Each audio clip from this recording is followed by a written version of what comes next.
Judul daripada firman Tuhan yaitu Allah yang menjawab dengan api.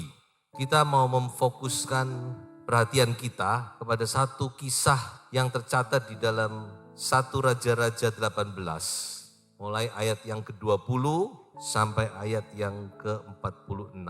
Cerita tentang Elia di Gunung Karmel. Sebagai ayat yang mendasari khotbah ini adalah 1 Raja-Raja 18 ayat 24 bagian B. Maka Allah yang menjawab dengan api, dialah Allah. Amin. Satu kontes antara Elia melawan nabi-nabi palsu untuk membuktikan siapa yang benar-benar Allah. Apakah Allah Yehova atau Baal yang disembah oleh orang-orang Israel waktu itu. Pada saat kejadian itu berlaku, bangsa Israel sudah meninggalkan Allah Yehova. Allah yang disembah oleh Abraham, Ishak dan Yakub. Dan kita tahu yaitu Yesus yang kita kenal sekarang. Allah di dalam nama Yesus. Mereka sudah meninggalkan Allah dan dikatakan bahwa mereka sudah mendua hati. Kalau saudara baca di dalam ayat yang ke-21, dikatakan di sini, lalu Elia mendekati seluruh rakyat itu dan berkata, berapa lama lagi kamu berlaku timpang dan bercabang hati?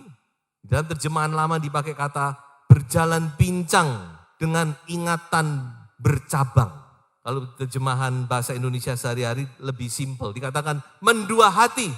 Sebentar Allah Yehova, sebentar Baal.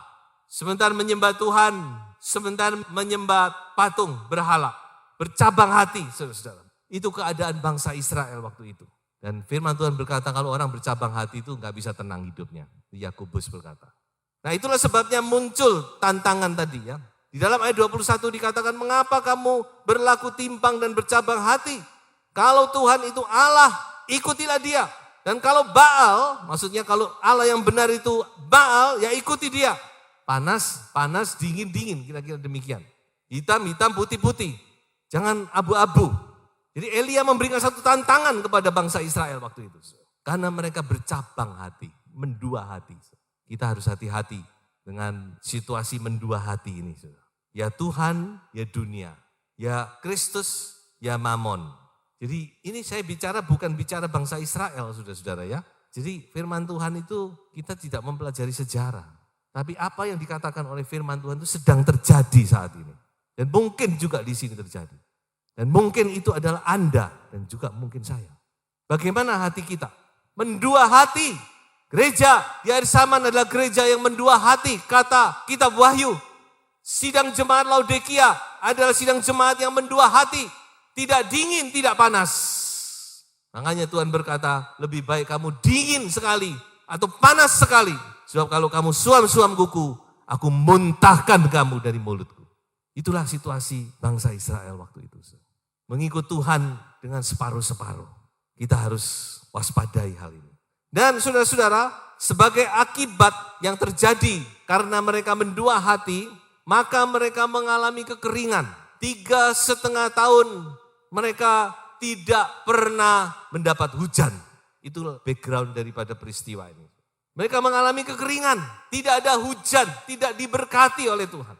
Saudara bayangkan ya, bagaimana kalau 3,5 tahun tidak ada hujan. Maka mereka benar-benar mengalami banyak kelaparan dan sebagainya terjadi waktu itu. Ada satu bahaya yang diperingatkan oleh Rasul Paulus di dalam Ibrani pasal 2 ayat 1. Karena itu harus lebih teliti kita memperhatikan apa yang telah kita dengar supaya kita jangan hanyut di bawah arus. Ini yang harus kita waspadai. Karena seringkali saudara-saudara kita tidak merasa drifted away, hanyut di bawah arus. Sudah pernah main di tepi pantai bukan? Pernah enggak saudara? Main, tiba-tiba saudara sadar loh, kok pantainya udah jauh. Pernah enggak? Karena ombak toh sudah. Kita enggak terasa, kita tambah menjauhi pantai itu. Terbawa oleh ombak. Tiba-tiba kita sadar loh, tadi saya cuma 5 meter, sekarang kok jadi 10 meter. Drifted away, hanyut di bawah arus. Kita tidak merasa bahwa kita sudah mulai bergeser Nah, ini yang bahaya. Tadi saya bicara tentang mendua hati. Mungkin ketika saya bicara saudara kata, saya tidak demikian. Tapi bagaimana dengan hanyut di bawah arus ini? Bagaimana kita tahu kalau kita hanyut di bawah arus? Saya katakan, ketika roh kita sudah tidak lagi menyala-nyala untuk Tuhan, mungkin kita sudah mulai bergeser. Di mana rohmu yang tadi menyala-nyala itu? Semangatmu yang menyala-nyala itu? Adakah rohmu masih menyala-nyala? Lalu sudah tidak lagi menyala-nyala. Hati-hati, jangan-jangan kita sudah mulai bergeser dari posisi kita ya. Mula-mula. Saya tidak sadar. Bagaimana kita mendeteksi? Apakah kita hanyut di bawah arus? Semangat kita untuk membaca firman Tuhan, untuk berdoa, apakah masih seperti dulu? Apa sudah mulai loyo? Ini paling bahaya ini. Hanyut di bawah arus itu paling bahaya. Karena banyak kejadian orang tenggelam itu karena ini. Kalau sudah perhatikan, orang banyak tenggelam, terutama di tepi laut, di tepi pantai itu karena drifted away. Tidak terasa, makanya mari kita deteksi diri kita sendiri. Bagaimana semangat kita? Apakah kita masih bersemangat cinta kepada firman Tuhan? Semangat untuk berdoa, mencari Tuhan. Yang tadinya rajin berdoa, apa masih semangat? Kalau sudah tidak mulai semangat, jangan-jangan kita sudah mulai bergeser. Bagaimana sukacita kita datang ke gereja? Apakah langkah kita masih ringan atau kita sudah aras-arasan? Beberapa orang yang mengalami cinta mula-mula, mereka bersaksi rasanya Senin itu lama sekali, kepingin Sabtu lagi, kepingin Minggu lagi. Itu cinta mula-mula kan. Dan masih banyak hal lain saudara kita yang harus mengkoreksi diri kita. Keadaan bangsa Israel waktu itu juga mereka sudah hanyut di bawah arus. Mereka mulai meninggalkan Tuhan. Mereka mendua hati. Mereka menyembah Tuhan, juga menyembah Baal. Percaya kepada berhala, percaya kepada Tuhan. Tidak fokus, tidak benar-benar komit kepada Tuhan. Ini yang membuat mereka mengalami banyak kekeringan, paceklik, tidak ada hujan, tidak ada berkat, baik jasmani, baik rohani. Nah mari kita kembali. Apa yang harus kita lakukan? Coba kita belajar daripada Elia. Bagaimana Elia menghadapi hal ini. Kita baca 1 Raja-Raja 18 ayat 30 sampai ayat yang ke-35. Kata Elia kepada seluruh rakyat itu, datanglah dekat kepadaku. Maka mendekatlah seluruh rakyat itu kepadanya. Lalu ia memperbaiki mezbah Tuhan yang telah diruntuhkan itu. Kemudian Elia mengambil 12 batu menurut jumlah suku keturunan Yakub. Kepada Yakub ini telah datang firman Tuhan, engkau akan bernama Israel. Kedua, ia mendirikan batu-batu itu menjadi mezbah demi nama Tuhan dan membuat suatu parit sekeliling mezbah itu yang dapat memuat 2 sukat benih. Ia menyusun kayu api, memotong lembu itu dan menaruh potongan-potongannya di atas kayu api itu. Sesudah itu ia berkata, penuhilah 4 buyung dengan air dan tuangkan ke atas korban bakaran dan ke atas kayu api itu. Kemudian katanya, buatlah begitu untuk kedua kalinya. Dan mereka berbuat begitu untuk kedua kalinya. Kemudian katanya, buatlah begitu untuk ketiga kalinya. Dan mereka berbuat begitu untuk ketiga kalinya. Ayat 35. Sehingga air mengalir sekeliling mezbah itu, bahkan parit itu pun penuh dengan air. Kita melihat sebelum api itu diturunkan. Jadi ini yang perlu kita lakukan. Ada beberapa hal yang Elia lakukan yang menjadi gambaran apa yang harus kita lakukan. Yang pertama, dikatakan Elia memperbaiki mezbah. Mezbah di dalam Alkitab selalu bicara tentang kehidupan doa, penyembahan kita. Di langkah awal yang dilakukan oleh Elia yaitu dia memperbaiki mezbah. Kalau kita mau hidup kita dipulihkan, kita mau melihat api Roh Kudus itu dicurahkan kembali dalam kehidupan kita. Maka pertama-tama kita harus perbaiki mezbah doa kita. Kehidupan doa kita perbaiki lagi. Yang kedua, yaitu dia menyusun 12 batu. Ya ini ada kaitannya juga tadi dengan yang pertama tadi ya. Jadi mezbah itu dari batu. Dia mengambil 12 batu dan dia susun 12 batu itu menjadi sebuah mezbah. Nah saudara perhatikan 12 batu. Batu itu bicara tentang saudara dan saya. 1 Petrus 2 ayat 5 dikatakan kita ini adalah batu-batu yang dijadikan batu-batu yang hidup untuk pembangunan rumah Allah. Nah saudara-saudara 12. Mengapa kok 12? Saudara tentu bisa menjawab, ya karena suku Israel 12. Itu betul, tapi saudara tahu enggak? Pada waktu kejadian itu terjadi, kerajaan ini sudah pecah. Jadi setelah Salomo, Israel itu pecah, utara dan selatan. Utara 10 suku, selatan 2 suku. Dan peristiwa ini terjadi di utara. Ya, utara yang mendominasi adalah suku Efraim, makanya seringkali dipakai kata Bani Efraim, itu bicara bukan cuma satu suku, tapi bicara satu kerajaan utara. Lalu selatan, itu yang mendominasi suku Yehuda, sukunya Daud. Nah itu yang terus diperintah oleh keturunan Daud. Nah kejadian di dalam 1 Raja-Raja 18 ini terjadi di kerajaan utara. Pernahkah saudara berpikir, kenapa kok Elia tidak pakai saja 10 batu? Yang 2 batu itu sudah pecah kan? Ini kan yang mau dipulihkan kan 10 suku di sini. Kenapa kok tidak 10 batu saja? Tapi firman Tuhan jelas berkata, Elia menyusun 12 batu. Saya percaya ini bicara tentang keutuhan, tentang persatuan. Jadi gereja yang mau mengalami pemulihan harus ada kesatuan, harus ada keutuhan. Makanya Elia dia susun 12 batu. Karena dia tahu di pemandangan Tuhan gereja itu satu, bukan terpecah-pecah. Kalau saudara ingin melihat pekerjaan Tuhan maju, saudara harus jaga keutuhan itu. Kalau Anda terbeban kepada kemajuan gereja Tuhan. Mazmur juga berkata bukan, dalam kesatuan itulah urapan itu diturunkan. Mazmur 133. Berkat-berkat itu dicurahkan. Jadi ini saudara penting. Elia menyusun 12 batu. Bicara tentang keutuhan, kesatuan dari umat Allah. Ada kesatuan. Di situ Tuhan senang dan Tuhan pasti akan mencurahkan berkat-berkatnya. Kemudian kita lihat terus apalagi yang Elia lakukan.